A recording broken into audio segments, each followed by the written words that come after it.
gostaria que os irmãos considerassem algo juntos nesse tempo de comunhão e de adoração. Nós sabemos que aquela cidade chamada Jerusalém, ela foi conquistada por Davi. Davi e seus valentes conquistaram aquilo que a Bíblia chama do Monte Sião.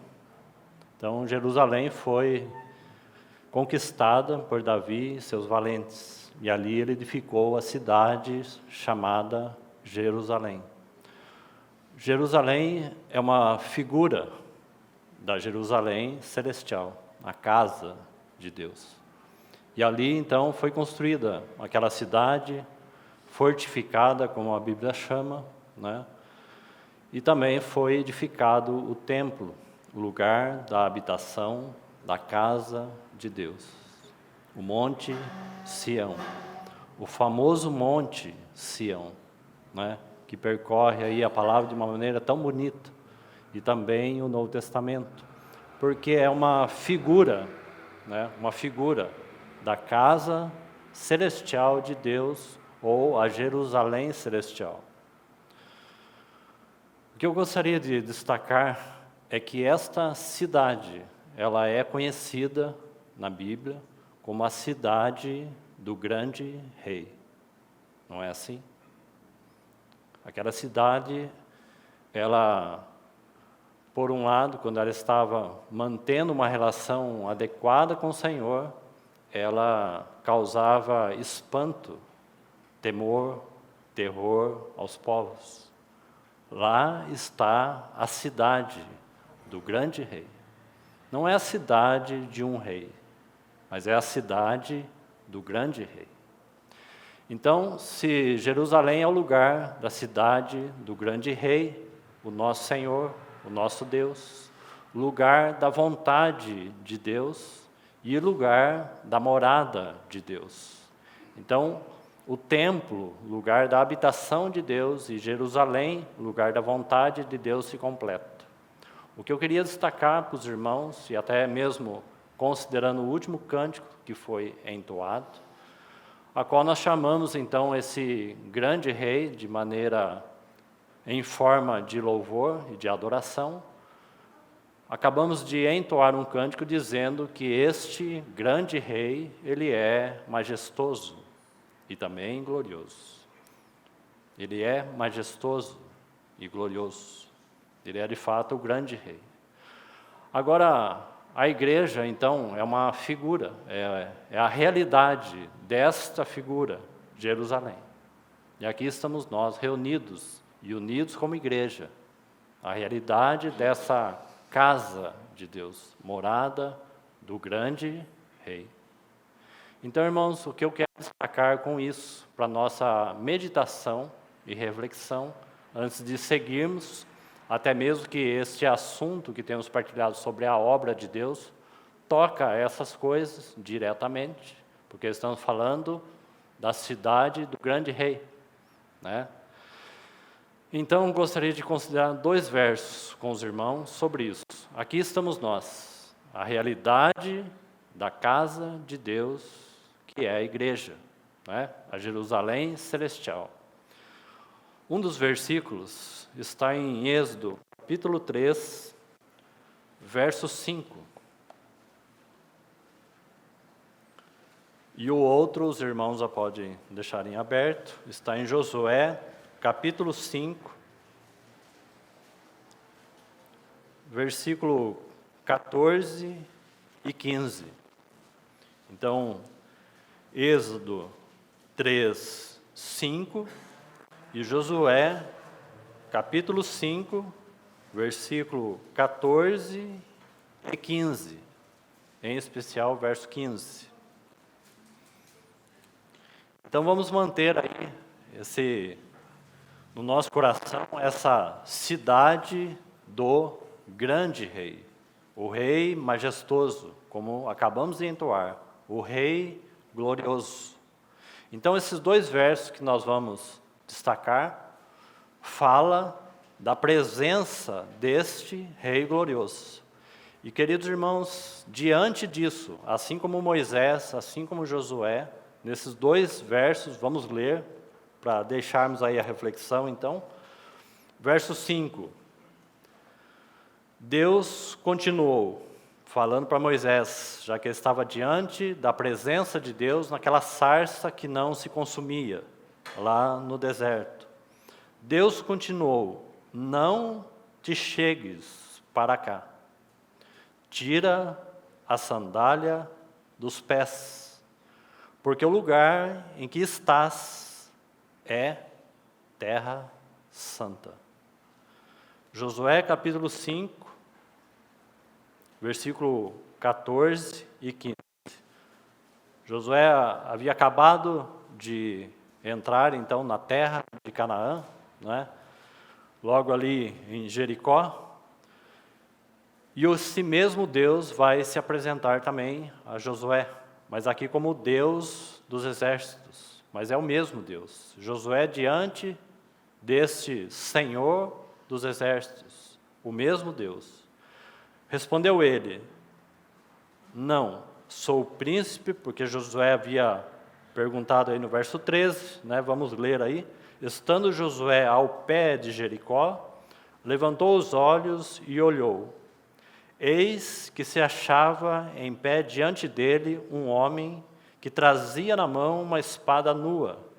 Chegou-se Josué a ele e disse-lhe: és tu dos nossos ou dos nossos adversários? Respondeu ele: não, sou príncipe do exército do Senhor e acabo de chegar. Então Josué se prostrou sobre o seu rosto na terra e o adorou. E disse-lhes: diz meu Senhor ao seu servo.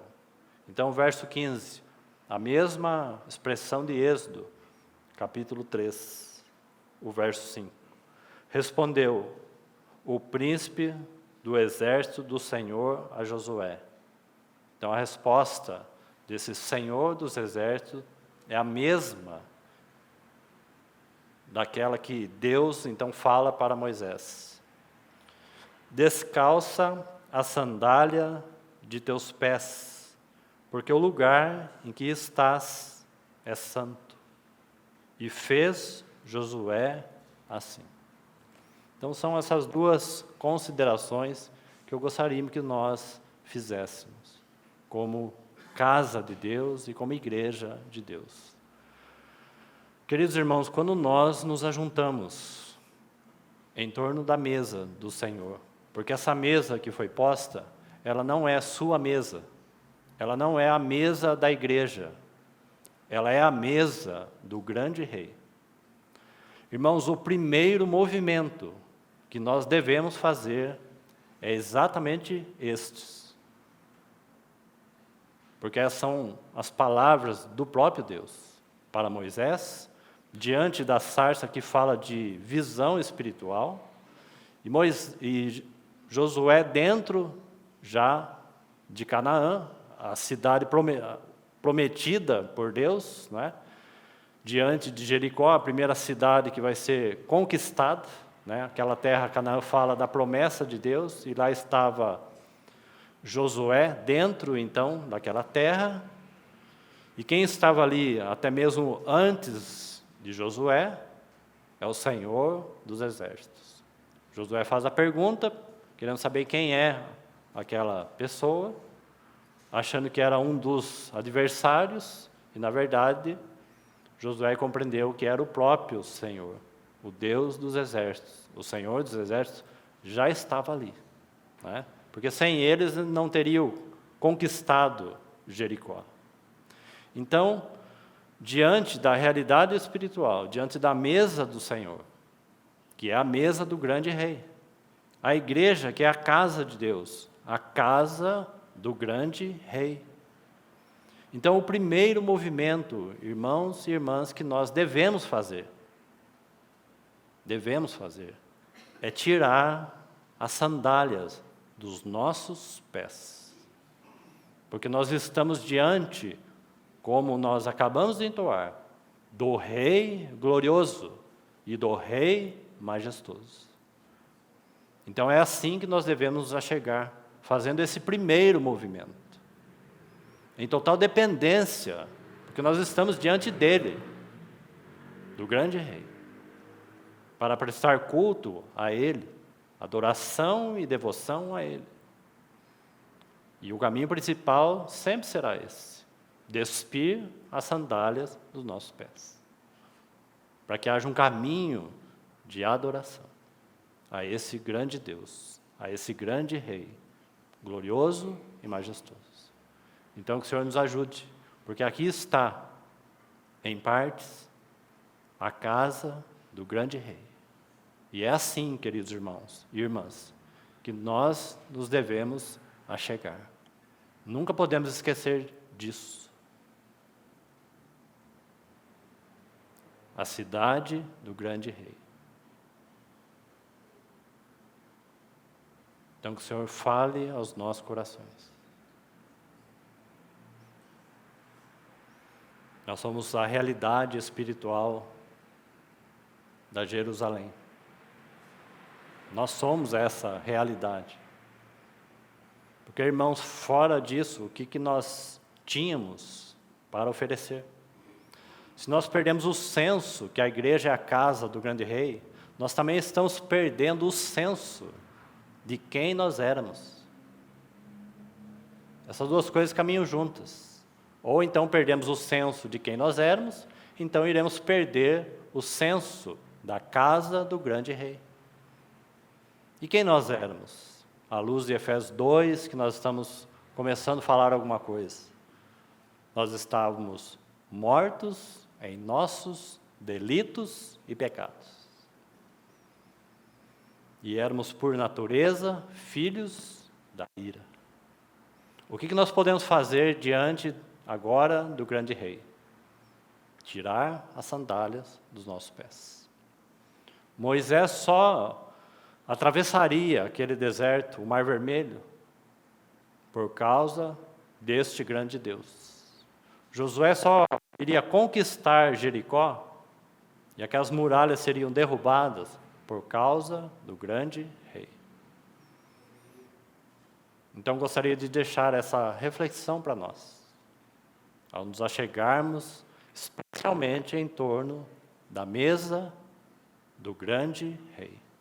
Porque não é qualquer mesa, irmãos, e nem é a sua mesa, nem minha e nem da igreja. É a mesa do grande Rei. Sim, desse Rei bondoso que nos convidou graciosamente. Mas ele continua sendo o grande Rei. Reina sobre nós. Há um cântico aí. Reina sobre nós. Ele reina sobre terra e céus. E ele também reina sobre as suas criaturas. Então que possamos meditar nisso, tirando as sandálias dos nossos pés. Porque o lugar em que nós estamos é terra santa. Porque é a cidade e a casa do grande Rei.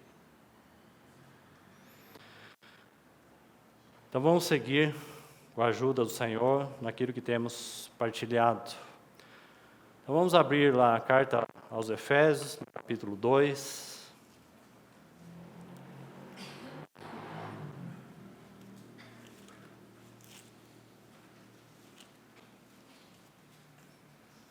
Vamos ler alguns versos iniciais. Efésios capítulo 2, verso 10 apenas, por enquanto.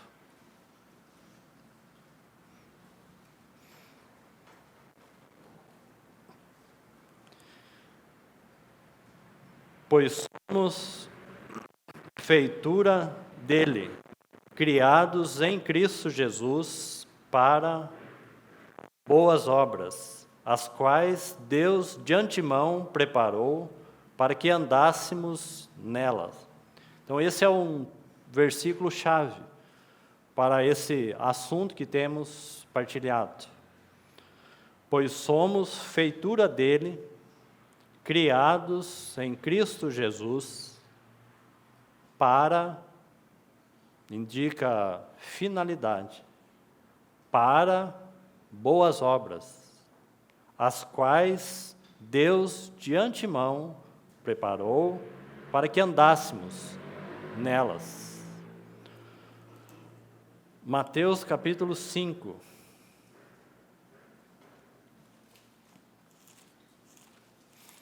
O verso 16. Mateus 5, verso 16.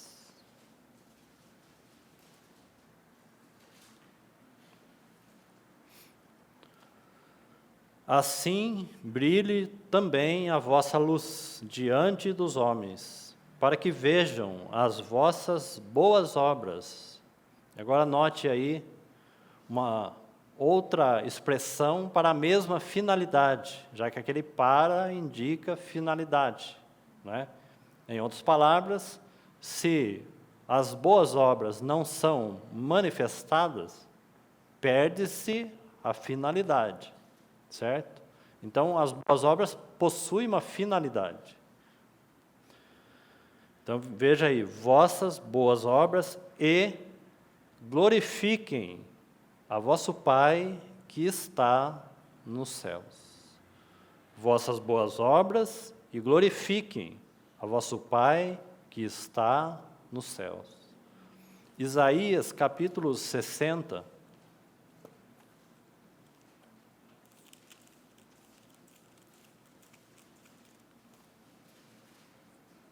Isaías capítulo 60. Vamos ler o verso 1, apenas para dar sentido aí ao capítulo, e depois o verso 21. Isaías 60, verso 1 e 2, e depois o verso 21. Dispõe-te, ou levanta-te, resplandece, porque vem a tua luz. Lembre-se ali de Mateus 5,16. Assim brilhe também a vossa luz, né? Para que as vossas boas obras, né, elas sejam então glorificadas, ou a ideia, para que as boas obras glorifiquem ao Pai Celestial, para que as vossas boas obras sejam glorificadas. Glorifique a vosso Pai Celestial. Então, observe isso aí, nessa porção de Isaías. Então, dispõe-te, levanta-te, é a palavra aí também, resplandece, porque vem a tua luz, e a glória do Senhor nasce sobre ti. Porque eis que as trevas cobrem a terra, e a escuridão dos povos, mas sobre ti aparece resplandecente o Senhor, e a sua glória se vê sobre ti. Verso 21. Todos os do teu povo serão justos para sempre, herdarão a terra, serão renovos por mim plantados. Veja, obra das minhas mãos, para que eu seja glorificado. Então, observe novamente aí o verso 21. Todos os do meu povo serão justos para sempre, herdarão a terra, serão renovos por mim, Deus, por mim plantados. Obra das minhas mãos, minhas de Deus, minhas mãos, para que eu seja glorificado. No versículo 1, no capítulo 60, 1 e 2, volte ali para eu apenas deixar alguns detalhes aqui. Dispõe-te, resplandece, porque vem a tua luz. Isaías 60 aponta, sem dúvida, para aquilo que a Bíblia chama de um renovo, né, uma restauração de Israel no reino milenar. Mas a realidade espiritual aqui pode ser aplicada à igreja perfeitamente. Porque Mateus 5 fala da vossa luz. E na reunião passada nós explicamos por que é vossa luz. Para que vossas obras, vossas boas obras, glorifiquem o vosso Pai Celestial. Então vamos, com a ajuda do Senhor, darmos aí alguns passos. Falamos para os irmãos que a obra de Deus, ela manifesta o seu caráter. Então, as obras de Deus, elas devem cumprir com um propósito. Certo? As obras de Deus manifestam o caráter de Deus em tudo que Ele fez. E as obras de Deus, então, devem glorificar nosso Pai Celestial. Essa tua luz aí se refere a Israel. Levanta-te, veja aí, levanta-te, dispõe-te e resplandece, porque vem a tua luz. Está falando então dessa restauração, do renovo de Israel no reino milenar. E veja a importância disso, porque se nós não compreendermos a obra de Deus, a obra de Cristo, a obra do Espírito Santo com a igreja, nós iremos nos perder no foco central da obra de Deus, ou do propósito de Deus. Então, as obras de Deus manifestam, né, as obras mesmo, são muitos os feitos de Deus. As obras de Deus manifestam o caráter de Deus. Como nós falamos, primeiro o caráter e depois as obras, serviço. Elas vão caminhando juntas, caráter e serviço. Nosso caráter, na medida que vamos caminhando com o Senhor, vamos sendo transformados de glória em glória. Então pense nisso. Essa é a nossa vida diante do Senhor contínua. Somos transformados de glória em glória. Nosso caráter sendo transformado. Isso com relação àquilo que somos, filhos diante de Deus. Mas vamos pensar também na nossa relação como servos de Deus, já que essas duas coisas vão andar juntas. Nossa vida sendo transformada de glória em glória e nosso serviço também, de maneira progressiva, vai sendo também transformado. E transformado em quê?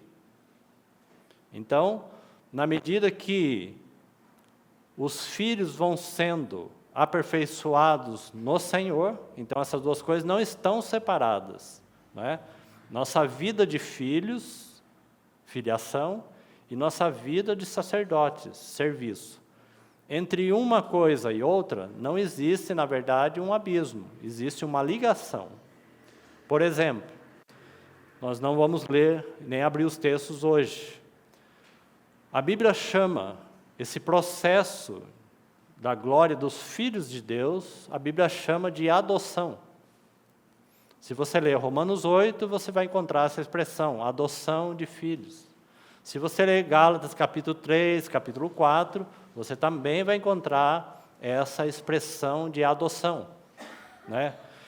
E se você ler Efésios capítulo 1, verso 4 e 5, você também vai encontrar essa palavra, adoção.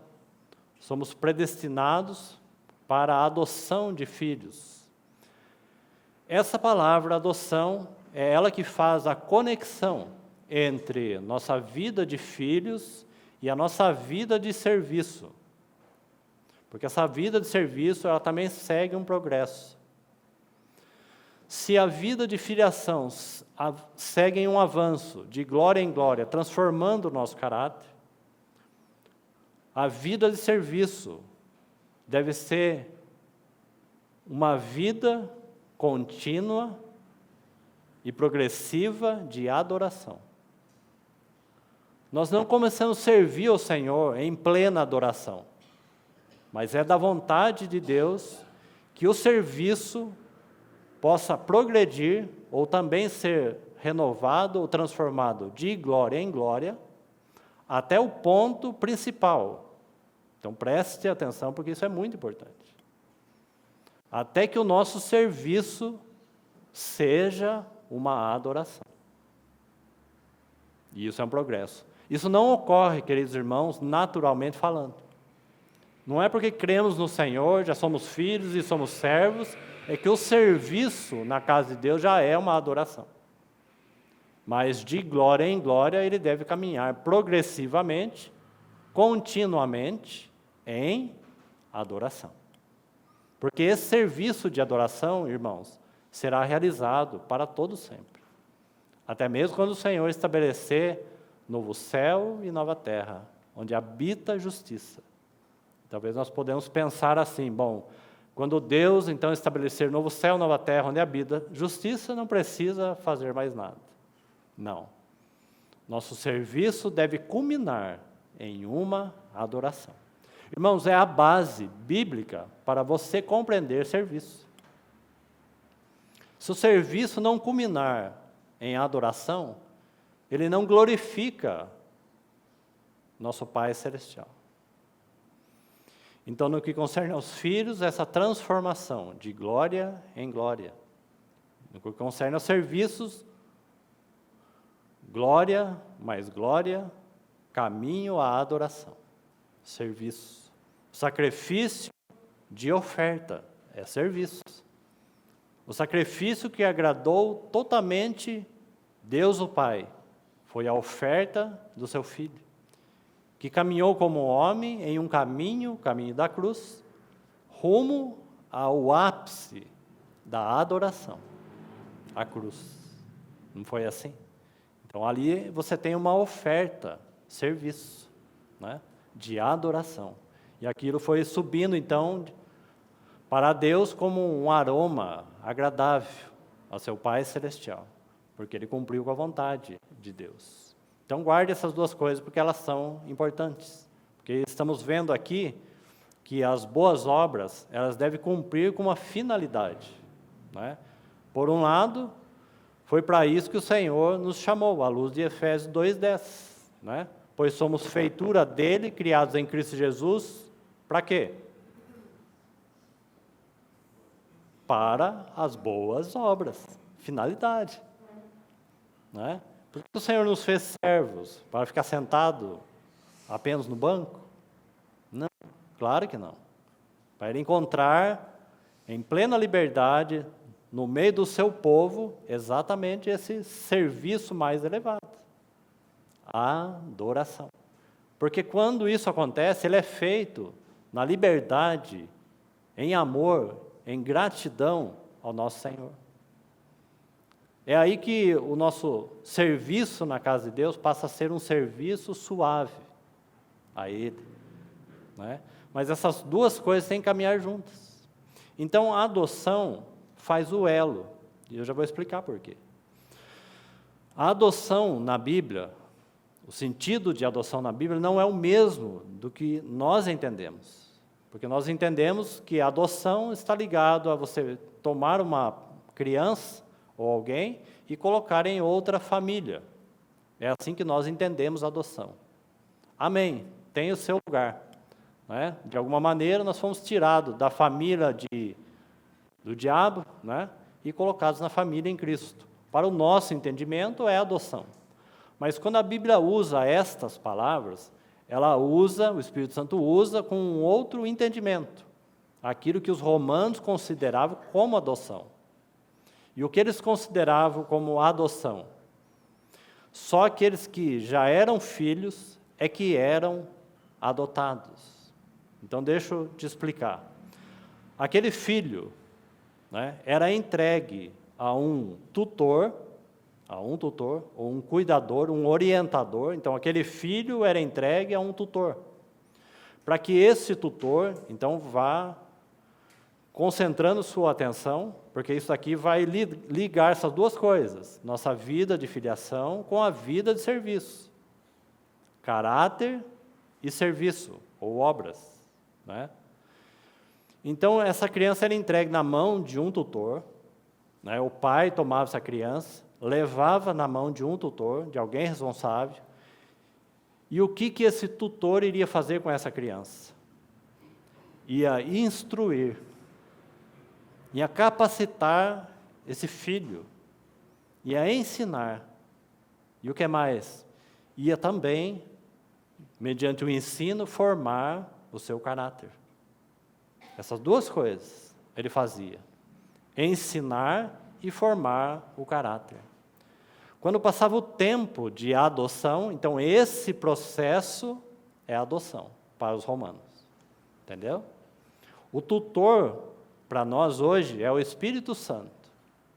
O Espírito Santo é o mestre, ele é o tutor.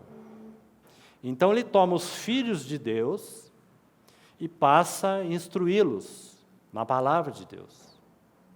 E formar também o caráter de Deus, o caráter do Filho em nós.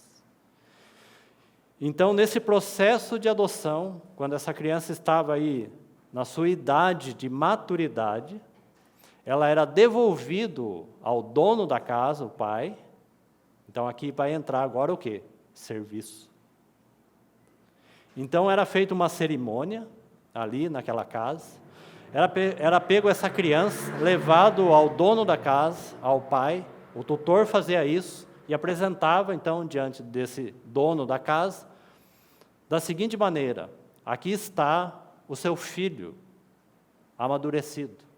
Agora ele foi ensinado, seu caráter está formado e ele está apto para cuidar dos negócios da casa do pai. Compreendeu? Porque que a adoção é o elo que une essas duas coisas? Caráter, ou então filhos, filiação, e sacerdócio, serviço na casa de Deus. Então, nosso caráter necessita ser transformado de glória em glória. Caminha uma maturidade, para que o pai possa confiar os seus negócios. Pense nisso, serviço, né? Então, que possamos aí considerar essas duas coisas importantíssimas. E assim, então, brilhe vossa luz, né? Porque seguimos aí essa vida de glória em glória, tanto no que concerne, então, a caráter como a serviço.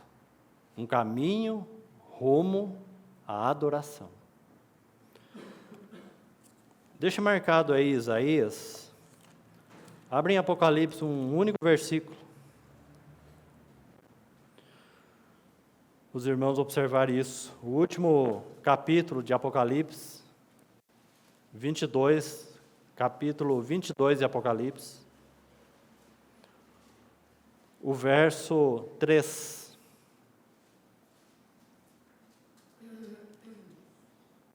Diz assim: nunca mais haverá qualquer maldição.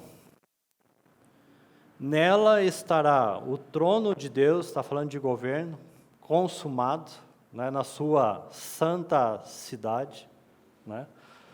Nela estará o trono de Deus e do Cordeiro. Agora observe essas duas coisas. Os seus servos. A palavra aqui é ebed. Os seus escravos. Palavra que Paulo usa muitas vezes. Os seus servos, escravos, a palavra é ebed. Os seus servos vão fazer o quê? O servirão. Servos o servirão. A palavra que servirão é abade. Ela não é ebed. A palavra adoração, ela é proveniente desta palavra aqui, abade. Ela tem a sua raiz aqui. O último livro da Bíblia. Tudo, de fato, agora está consumado. Ele está sobre o seu trono, sobre a sua cidade celestial. E nós estaremos fazendo o quê? Nós quem? Os seus servos o servirão. os seus servos irão adorar. Como é um caminho progressivo de serviço na casa de Deus, para que cumpra esta finalidade de adoração. Porque foi assim a vida do Senhor Jesus. Em tudo aquilo que Ele fez, em todas as suas obras, queridos irmãos, Ele está fazendo uma única coisa: glorificando o seu Pai Celestial, como foco principal. Tudo que Ele fez, e podemos chamar as obras que Cristo fez, não só a obra da cruz, as obras que Ele fez, visavam glorificar o Pai Celestial e manifestar a sua vontade, a sua face. Porque, irmãos, as obras têm uma finalidade. É manifestar, sempre, irmãos, sempre, invariavelmente.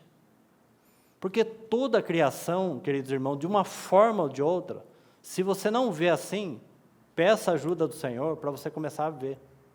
Porque toda a criação manifesta, irmãos, manifesta o seu caráter. Muito mais o desejo do Senhor e a vontade do Senhor que suas criaturas manifestem sua imagem. Em adoração a quem? Ao grande Rei da sua cidade celestial. Então você tem o ápice do serviço. E é isso que o Senhor está buscando. Porque quando Ele encontra isso, nós temos então sua presença. Então todo serviço deve visar isso. De que vale servirmos uns aos outros?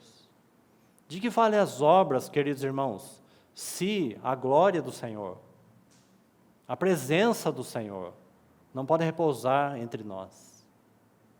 Porque é nisto que o Filho é glorificado, é nisto que os homens conhecerão quem é o nosso Deus, quando as obras são manifestadas. Tudo isso, de uma forma ou de outra, irmãos, está concentrado num dos primeiros versículos que lemos, de Tiago. A fé sem obras é morta. A fé que não manifesta pelas obras perdeu sua finalidade. Pois somos feitura dele, criados em Cristo Jesus para esta finalidade. As boas obras. Porque nisto, queridos irmãos, não é os nossos feitos. Nisto é Deus mesmo que está sendo apresentado. Visto, glorificado. E assim nós temos o mesmo sentido ali em Isaías 60, no que concerne aquele período de renovo, de restauração, feita pelo próprio Deus, naquele reino chamado milenar. E nós vamos ver que quem produziu isso ali, pela misericórdia do Senhor, naquele povo chamado Israel. Então, irmãos, essa é a mesma verdade com relação agora à igreja, porque ali está falando de um povo. A igreja deve ser, irmãos, esse lugar do trono do grande rei. Não conhecido aqui, irmãos, porque esse assunto não é para ser, não pode ser. De que vai adiantar, queridos irmãos, nós reunirmos todos esses versículos e você guardar na sua memória, se não for manifestado as obras do grande rei? Nosso irmão tem compartilhado a respeito do governo, dos muros sendo edificados. Do que nós podemos chamar a edificação dos muros de Jerusalém? Senão mais um aspecto da obra, das obras do nosso grande rei.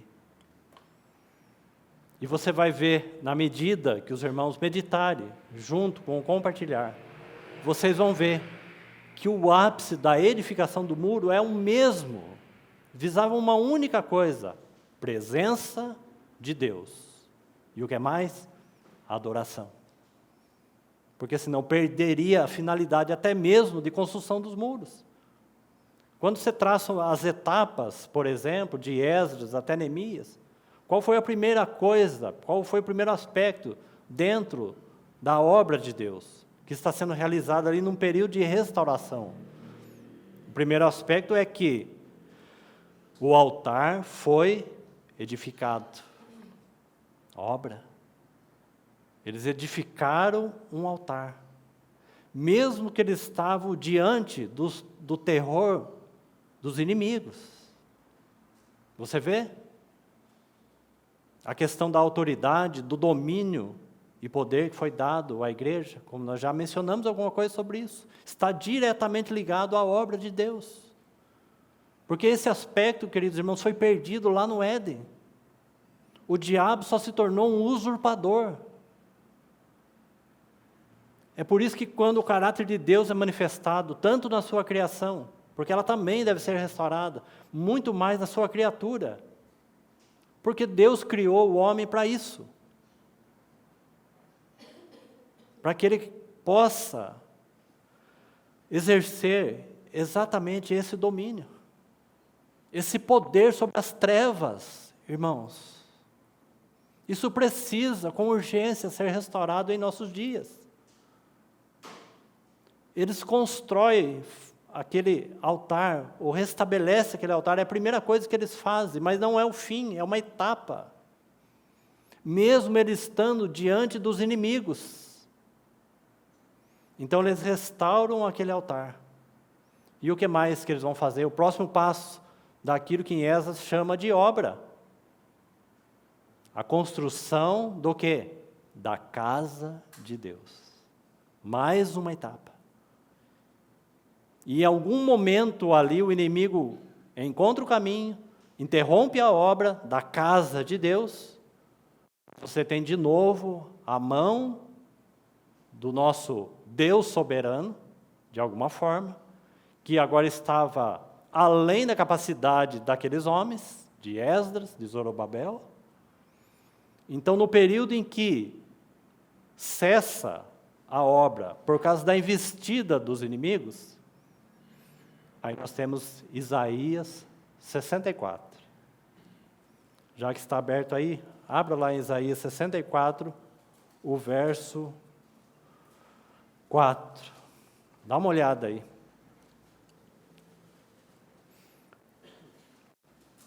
Isaías 64, verso 4. Está assim: porque desde a antiguidade não se ouviu, nem com ouvidos se percebeu, nem com os olhos se viu. Deus, além de ti, que trabalha para aquele que nele confia ou espera. É melhor a palavra confia. Então entra a construção, a obra de Deus, né? A obra de Deus e os seus aspectos, as obras. Então o altar é edificado, a casa de Deus é edificada, e ela é interrompida por causa da investida dos inimigos, mas um Deus que trabalha além de ti, para aqueles que ali em Esdras nele confiavam, que a casa de Deus seria edificada. Um Deus que trabalha além de ti. Porque o que eles poderiam fazer para que saísse o decreto do rei Dário, feito por Ciro? Um Deus que trabalha além de ti, para aqueles que nele confiam. Então, a obra reinicia. O decreto é assinado. Como que isso foi possível? Deus que trabalha além de ti, para aqueles que confiam nele e que têm no seu coração disposto para cumprir os seus desígnios e sua vontade. Então você vai ver lá que a obra é retomada de novo e que ela não deveria cessar mais. Mas será que acabou por aí? Não acabou. Altar, a casa, a obra de separação, você vai ver lá, a obra de separação. os adornos dessa casa. E depois você vai então ver a construção dos muros, obras feitas por Deus, através daqueles homens, restabelecendo ou restaurando o quê? Apenas altar? Apenas uma casa? Apenas um muro? Não, queridos irmãos. Aquele lugar seria conhecido como a cidade do nosso grande rei. A terra iria olhar para aquela obra e ver assim: o domínio de Deus foi restaurado. Sua autoridade, seu poder, sua glória foi restaurada. Como que nós temos visto, irmãos, a vitória do nosso Senhor naquela cruz? Com que finalidade Ele venceu? Será que Ele venceu para perdoar nossos pecados? Só isso? Para que Ele venceu? Para que Ele julgou o diabo, o príncipe desse mundo? Ele venceu para trazer de volta aquilo que foi perdido, que foi usurpado, irmãos. Não perca isso de vista. Sei que já partilhei isso com os irmãos. Mas nós estamos falando de uma outra maneira, queridos irmãos, do propósito eterno de Deus. Lembre-se que nós lemos 1 Coríntios capítulo 15, o verso 57 e 58, que fala da vitória de Cristo. Abra lá esse versículo novamente.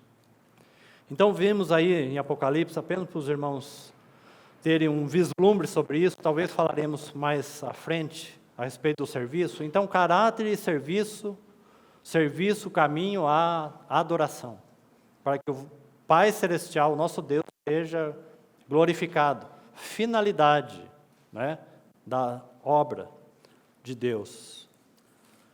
1 Coríntios capítulo 15,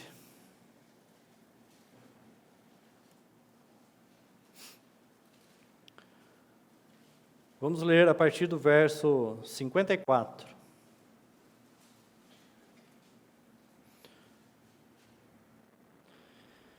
E quando esse corpo corruptível se revestir de incorruptibilidade, e o que é mortal se revestir de imortalidade, então se cumprirá a palavra que está escrita: tragada foi a morte pela vitória. Onde está, ó morte, a tua vitória? Onde está, ó morte, o teu aguilhão? O aguilhão da morte é o pecado, e a força do pecado é a lei. Veja o verso, então, 57. Graças a Deus que nos dá vitória. Viu aí? Graças a Deus que nos dá vitória. Faço uma pergunta, queridos irmãos. Por que da vitória de Cristo naquela cruz? Pense nisso. Esse capítulo 15 está falando do primeiro homem e do segundo homem. O primeiro homem, Adão. O segundo homem, Cristo. Ou então o último Adão, Cristo. Então você tem que manter sempre a relação. Porque se no primeiro homem, este homem falhou em seguir a vontade de Deus, o que deveria acontecer com Adão?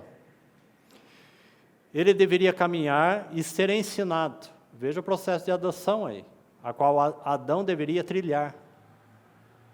Ele deveria caminhar nesse processo, né, de ser ensinado por Deus e ter a sua vida também transformada.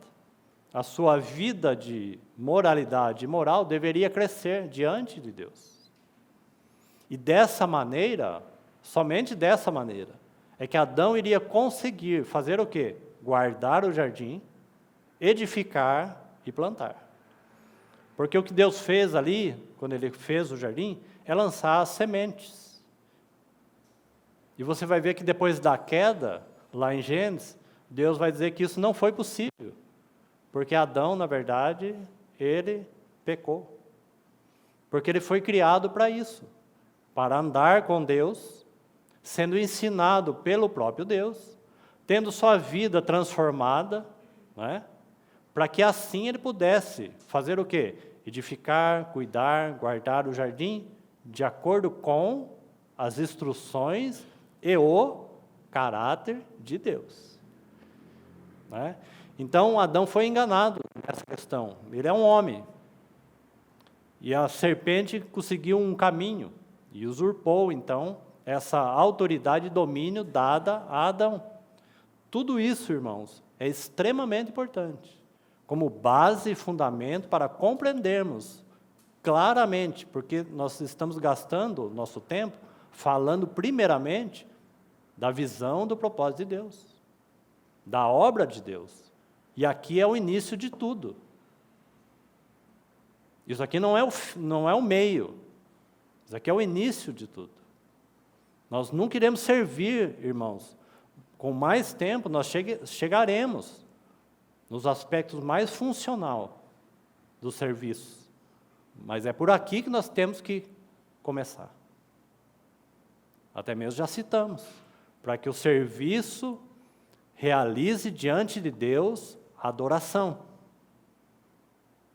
a entrega. Porque é isso que Deus espera. Porque quando isso acontece, o caráter de Deus é manifestado. E a sua glória não é o nosso domínio, não é o nosso poder, é o seu domínio, é o seu poder, é o seu trono. Então tudo começa da visão celestial. É o foco correto. Então nós temos Cristo, o segundo homem. Adão, o primeiro homem. Cristo, o segundo homem. Então ele vem em carne. Ele é reconhecido em figura humana. Os irmãos estão vendo? Você está vendo o que significa que as palavras de Jesus está consumado? Consumado, um aspecto da obra de Deus. Qual é o aspecto? Exatamente esse. Aquele que foi perdido lá no Éden. Por isso que ele vem como homem. Sim, ele veio como homem para se identificar com o pecador. Sim, ele veio. Mas ele vem como homem para restabelecer, irmãos e irmãs, o domínio, o governo que seria confiado à igreja. Irmãos, o que está acontecendo com Israel no reino milenar? É o mesmo sentido. Sendo restaurado por Ele mesmo. Então é isso, é por isso que Ele pode dizer aquelas palavras lá na cruz, está o quê? Consumado. Por quê? Porque o diabo foi vencido. E Ele tomou de volta este domínio como homem. Mas irmãos, ainda assim, a obra do Senhor, a obra de Deus, não parou aí. Ele vai confiar, queridos irmãos, isso é tão precioso, que o Espírito Santo fale ao seu coração, como igreja. Ela não se encerrou aí. Aquelas palavras consumado de Jesus está relacionado à tomada de governo novamente, que lá atrás havia sido dado a quem? Ao homem. Não foi?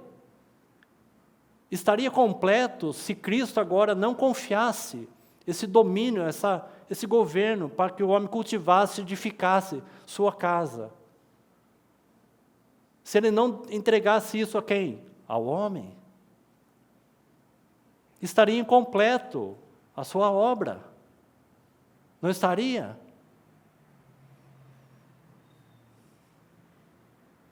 Então agora o Senhor Jesus venceu tudo isso. João 16, você vai ver que ele venceu o príncipe desse mundo. João 12, o príncipe desse mundo já está julgado, já está condenado por causa desse aspecto. Mas tem algo mais que o Senhor está para fazer. Então em Esdras, Neemias, você vê altar, casa de Deus, muros, o seu governo. Apocalipse 22, seu governo final. Deus no seu trono e o Cordeiro, e os seus servos o servirão. e adorarão. E o versículo seguinte nós não lemos. E continuarão contemplando a sua face. Então nós temos aí a vontade de Deus sendo cumprida. Com quem? Somente com Cristo? Não, queridos irmãos. Com Cristo, os seus santos, os seus servos. Os seus servos servirão. Então na cruz ele estabelece esse domínio. O verso 57, então, graças a Deus que nos dá a vitória. Vitória para quê? Vitória para isso, vitória para aquilo, vitória para ganhar isso, para tirar aquilo, vitória disso, daquilo, um monte de coisa. Ah, Deus me deu vitória porque eu adquiri um bem, tantas coisas mais. Tão pequeno, irmãos, tão pequeno. Não pode nos dar vitória sobre algo, é verdadeiro. Mas para qual finalidade? Para que as boas obras manifestem o quê? Para você contar para o seu irmão, olha, eu tinha isso, agora eu tenho mais do que isso. Amém, queridos irmãos. Mas para quê? Faz parte. Para que elas glorifiquem o Pai Celestial. Governo. Graças a Deus que nos dá vitória por intermédio de nós. Portanto, então o texto que nós destacamos já. Portanto, meus amados irmãos, sede firmes, inabaláveis, e sempre abundantes. No quê? Na obra do Senhor. Viu? Por quê? E qual o motivo da vitória de Cristo? Para que sejamos operantes e abundantes na obra do Senhor. Viu como a obra aqui não é qualquer coisa ou qualquer feito?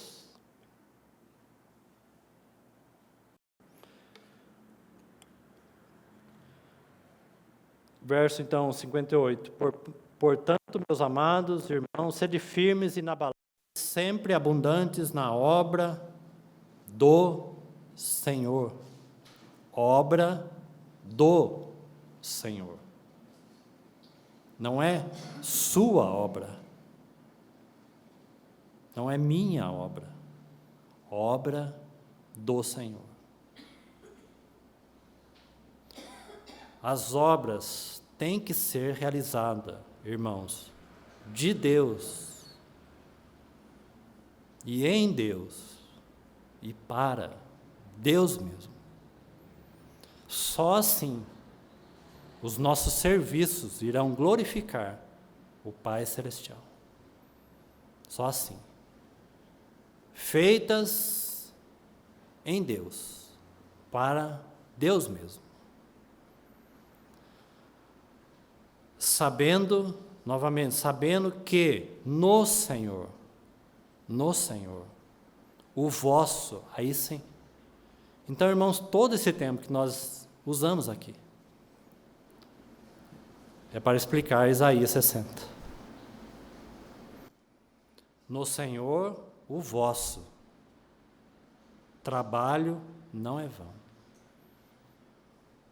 O vosso trabalho não é vão. Nós devemos fazer para cada uma dessas palavras perguntas. Quando que o nosso trabalho não será vão? Na medida que o nosso serviço vai se tornando, porque ele não é automaticamente, na medida que o nosso serviço vai se tornando em adoração. Então, no Senhor, o vosso trabalho não é vão. Por quê? Porque glorifica a Deus em adoração. Você vai lendo Esdras, você vai vendo que a cada uma dessas etapas que nós citamos, aquele povo faz uma única coisa. Eles elevam os olhos aos céus e rendem graças e louvor a Deus. Eles podem render graças e louvor a Deus porque o altar foi edificado.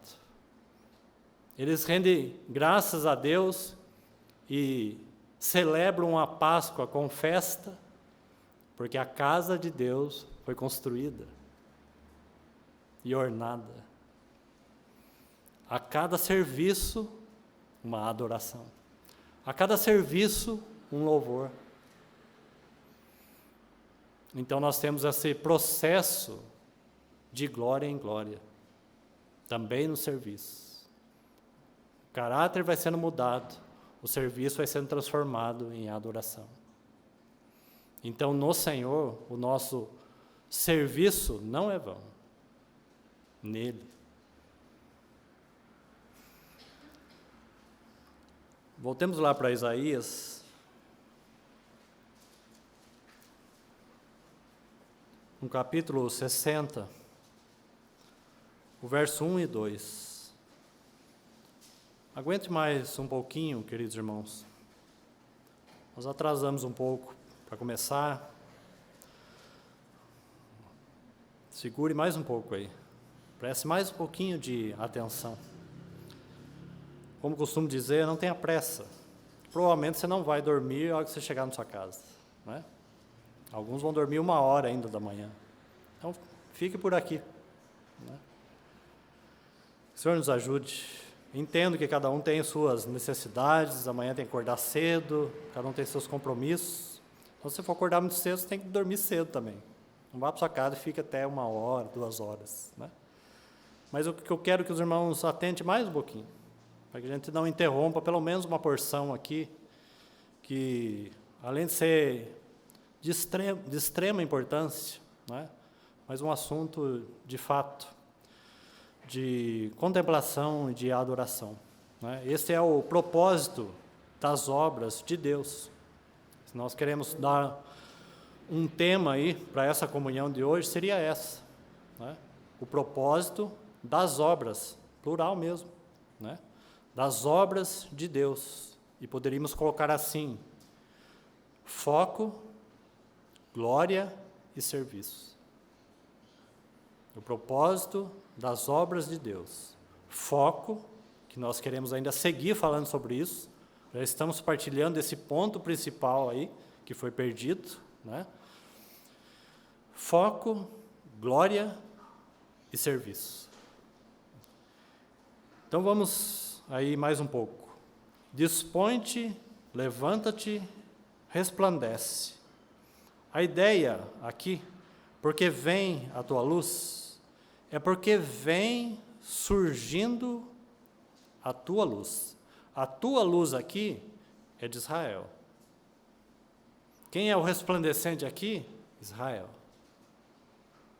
Como nós falamos, a mesma realidade pode ser aplicada para a igreja. Assim brilhe também vossa luz, para que sejam vistas vossas obras, e elas glorifiquem o Pai Celestial. Porque tudo vai ser devolvido a quem?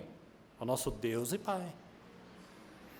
Então você vai ver que o próprio Cristo, que realizou as obras do Pai e manifestou as obras do seu Pai na terra, vai confiar a Ele mesmo e devolver junto com os santos, junto com a igreja, como que um resplandecente, irmãos.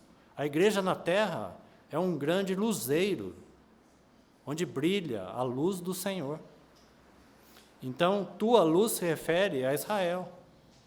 A ideia é que, então, vem surgindo, não apenas surgiu do nada. Nós estamos aí partilhando exatamente isso. O Senhor vem trabalhando de glória em glória, transformando também nossos serviços. Vem surgindo. E os fins dos tempos estão aí. Estão mais eminentes do que nunca. E Deus, com grande expectativa, que Ele obtenha para Ele mesmo uma casa para a sua morada.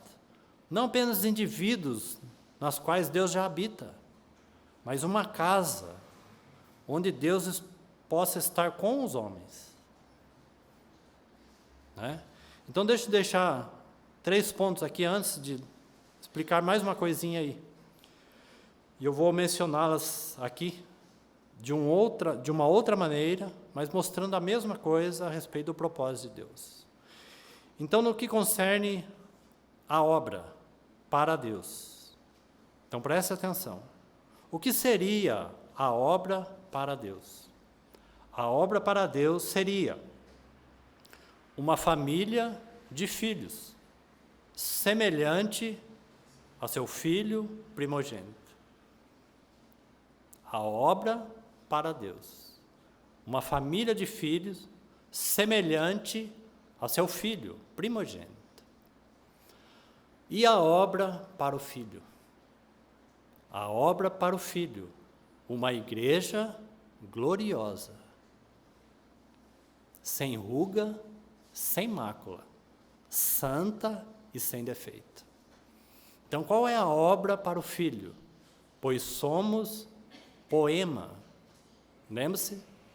O principal poema escrito, uma obra feita por Cristo.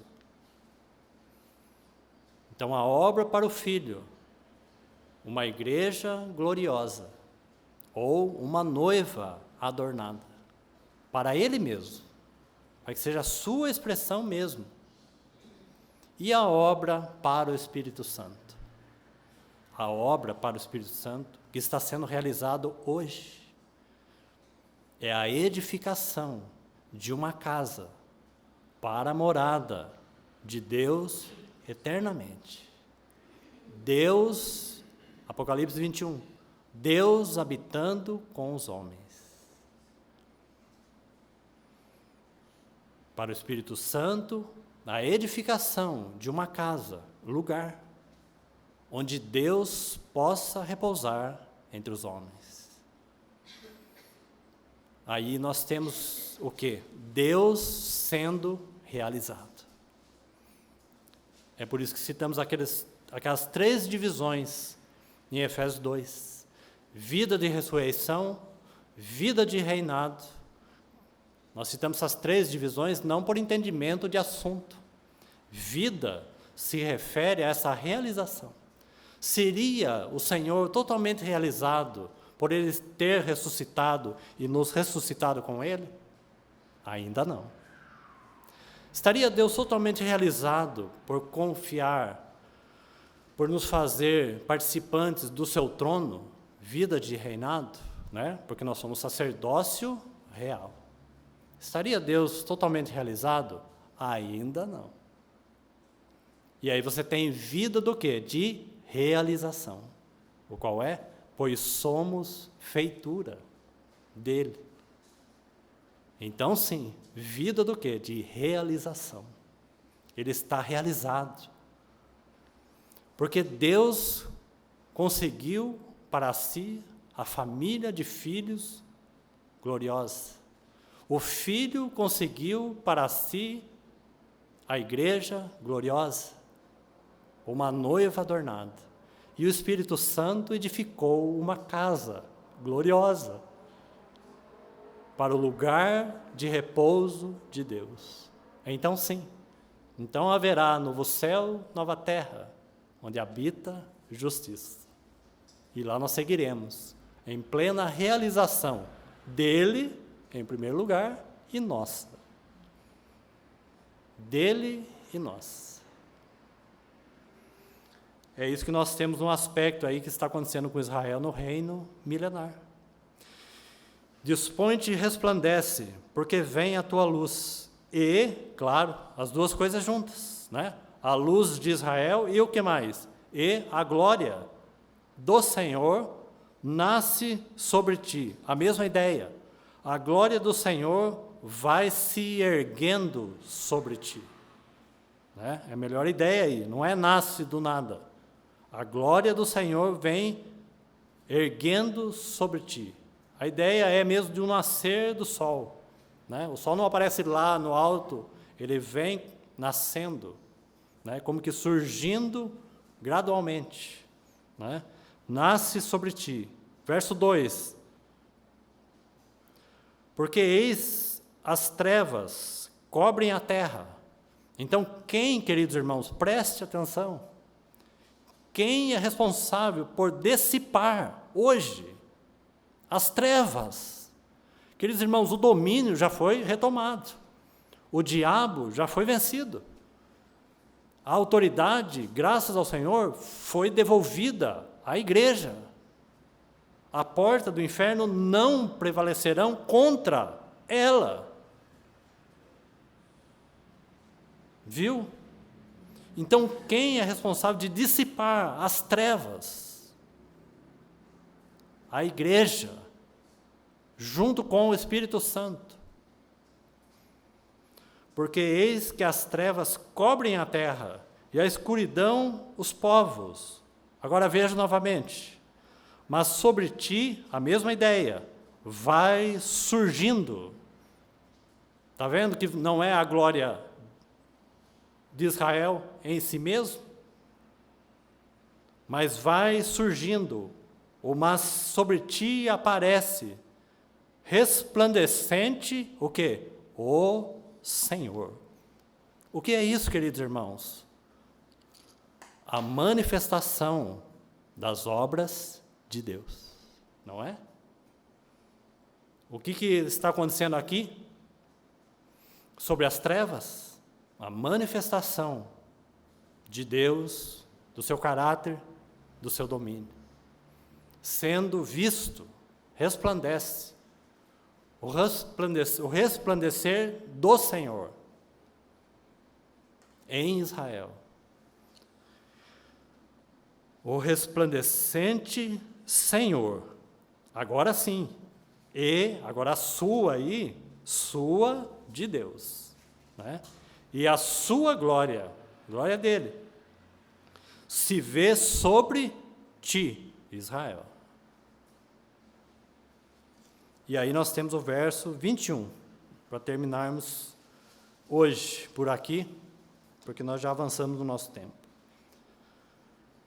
Todos os do teu povo serão justos, os justos, os justificados, para sempre. Herdarão a terra, serão renovos por mim. Está vendo aí novamente? Serão renovos, ou renovados, por mim plantados. Veja o mesmo princípio, por isso que nós estamos destacando isso aqui. Lembre-se que Adão foi plantado por Deus no jardim de Deus, por mim plantado. Não é? Essa é a mesma realidade no que concerne a igreja. Não é? Por mim plantados, obra das minhas mãos. Viu? Para que eu, Deus mesmo, seja glorificado.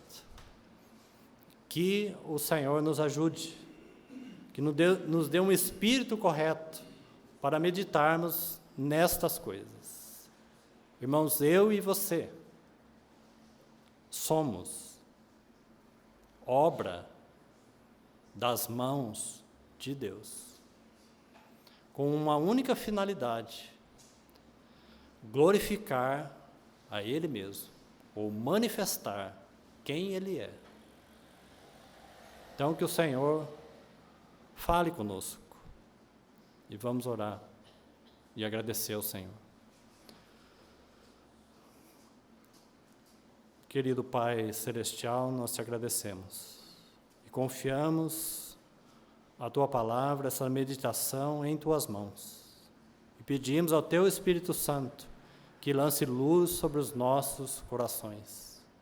Abra, ó Senhor, nossos olhos, para que possamos, ó Senhor, apreciar a Tua grandeza, o Teu trono, apreciar o Senhor que é o nosso grande Rei, o grande Rei e suas obras, ó Deus. Nós te pedimos, desvenda, Senhor, nossos olhos, para que possamos te servir e te adorar, de coração espontâneo a Ti mesmo. Obrigado por essa noite e por esse tempo. Continue falando aos nossos corações. É em nome de Jesus que nós oramos e agradecemos. Amém.